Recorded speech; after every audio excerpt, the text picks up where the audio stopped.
New Farmer Tech.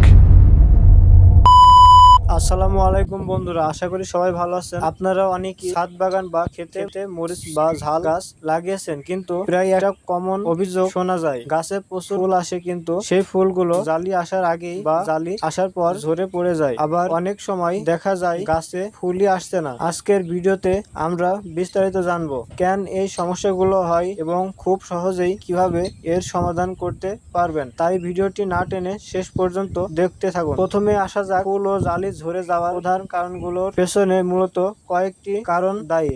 গাছে যখন ফুল বা ফল আসা শুরু করে তখন তার অতিরিক্ত খাদ্যর প্রয়োজন হয়। মাটিতে যদি বোরন এবং ফসফরাসের ঘাটতি থাকে তবে ফুল ও জালি খুব দ্রুত ঝরে পড়ে। সমাধান: গাছে ফুল ও আসার আগে জৈব সারের পাশাপাশি পটাশ ও ফসফরাস যুক্ত সার ব্যবহার করুন। এছাড়া বাজারে যে তরল বোরন স্প্রে পাওয়া যায় তা নিয়মিত গাছে স্প্রে করতে পারেন। এটি ফুল টিকিয়ে রাখতে ম্যাজিকের মতো কাজ করে। মাটিতে আর্দ্রতার ঘাটতি হলে বা অতিরিক্ত পানি জমে গেলে গাছের শিকড় ক্ষতিগ্রস্ত হয়। অতিরিক্ত খরা বা অতিরিক্ত পানির কারণে গাছ স্ট্রেসে পড়ে এবং ফুলগুলো ঝরে যায়। সমাধান: টবে বা জমিতে সময় মতো পরিমিত পানি দিন, মাটি যেন একেবারে শুকিয়ে না যায়, আবার কাদাময় যেন না হয়। নিয়মিত হালকা সেচ বা পানি দেওয়ার প্রয়োজন। অনেক সময় ছাদ বাগানে বা গ্রিন হাউসে পর্যাপ্ত বাতাস বা মৌমাছির আনাগোনা না থাকায় পরাগায়ন হয় না, ফলে ফুলগুলো ফল বা জালি না হয়ে ঝরে যায়। সমাধান: গাছের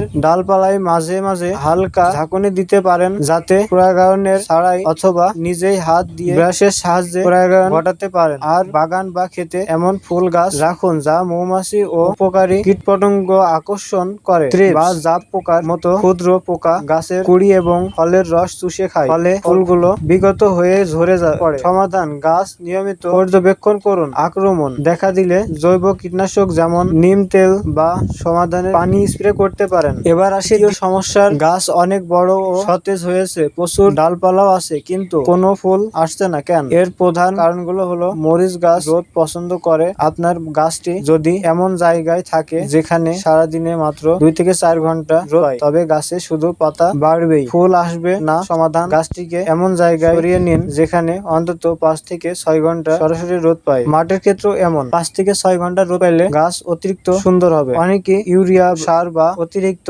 নাইট্রোজেন যুক্ত খাবার দেন। নাইট্রোজেন গাছের পাতা ও ডালপালা দিতে সাহায্য করে, কিন্তু ফুল ও ফল আনতে বাধা দেয়। সমাধান: গাছ বড় হওয়ার পর ইউরিয়া বা নাইট্রোজেন সার দেওয়া কমিয়ে দিন এবং ফসফরাস ও পটাশিয়াম সমুদ্র সার বা হাই যুক্ত সার ব্যবহার করুন। যদি টব খুব ছোট হয় এবং শিকড় অতিরিক্ত বেড়ে যায় তবে গাছ পর্যাপ্ত পুষ্টি পায় না। আবার মাটি শক্ত হয়ে গেলে শিকড় অক্সিজেন পায় না। সমাধান: 12 থেকে 15 ইঞ্চি সাইজের টবে মরিচ গাছ লাগান এবং প্রতি 3 থেকে 4 মাস পর পর গাছের গোড়ায় মাটি হালকা আলগা বা খুঁড়ে দেন। বন্ধুরা, মরিচ গাছের প্রচুর ফলন পাওয়ার মূল চাবিকাঠি হলো সঠিক রোদ, পরিমিত পানি, সুষম খাদ্য এবং পোকামাকড় থেকে সুরক্ষা। এই ছোট ছোট বিষয়গুলো যদি আপনারা নিয়মিত মেনে চলেন তবে ইনশাল্লাহ আপনাদের গাছ ফুলে ভরে যাবে, আর ফুল বা জালি ঝরার সমস্যা থাকবে না এবং গাছ ভরে যাবে মরিচে। আজকের ভিডিওটি কেমন লাগলো কমেন্ট করে জানান। ভিডিওটি ভালো লাগলে লাইক ও শেয়ার করতে ভুলবেন না। আর এমন আরো